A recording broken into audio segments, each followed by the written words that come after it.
मणिपुर हिंसा पर कांग्रेस प्रवक्ता सुप्रिया श्रीनेत ने केंद्र की मोदी सरकार पर तीखा प्रहार किया है।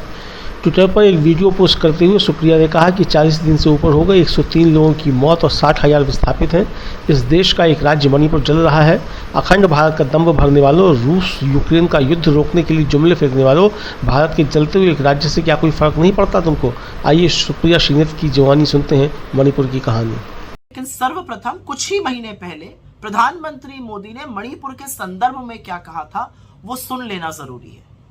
साथियों, एक समय था जब मणिपुर को पहले की सरकारों ने अपने हाल पर छोड़ दिया था।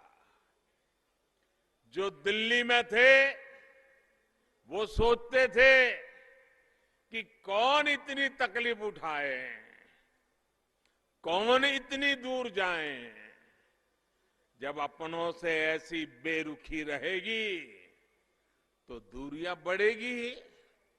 तो सुना आपने, लेकिन 40 दिन से ऊपर हो गए, मणिपुर लगातार जल रहा है। मणिपुर इस देश का हिस्सा है, इस देश का एक राज्य है। हिंसा का यह आलम है कि लोग एक दूसरे के खून के प्यासे हुए पड़े। 103 लोगों से ज्यादा की मौत हो चुकी है। 60,000 से ज्यादा लोग विस्थापित हो गए। तमाम बिल्डिंग फूंक दी गई है। आम लोगों का, विधायकों का, सांसदों का घर तो जल के स्वाहा हो ही गया था। अब बीजेपी के अपने एक मंत्री का घर जल के खत्म हो चुका है। कानून व्यवस्था पूरी तरह से ध्वस्त है। स्थिति नहीं संभल रही है, इनफैक्ट बद से बदतर होती जा रही है। लेकिन ऐसा प्रतीत होता है कि दिल्ली की भाजपा सरकार को मानो कोई फर्क ही नहीं पड़ रहा है। स्थिति राज्य सरकार से कंट्रोल नहीं हो रही है। दिल्ली के हुक्मरान हाथ पे हाथ धरे बैठे हैं। ऐसा नहीं अमित शाह गए थे वहां पर, लेकिन वो पर्यटन करने गए थे या समस्या का समाधान खोजने गए थे, मुझे नहीं पता। मैं नहीं समझ पा रही हूं, क्योंकि उनके आने के बाद से तो हिंसा और भड़क गई है। कर्फ्यू लगा हुआ है और लगातार हिंसा हो रही है, लगातार लोग मारे जा रहे हैं। तो स्थिति इतनी कंट्रोल से बाहर कैसे हो गई है?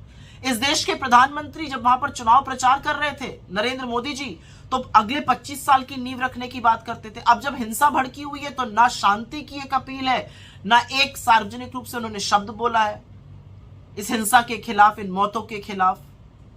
और अब तो वो भयावह सच सामने आ रहे हैं जहां पता चल रहा है कि चुनाव जीतने के लिए हेमंतो बिस्व शर्मा, राम माधव और भारतीय जनता पार्टी ने मिलकर उग्रवादी संगठनों का सहारा लिया था।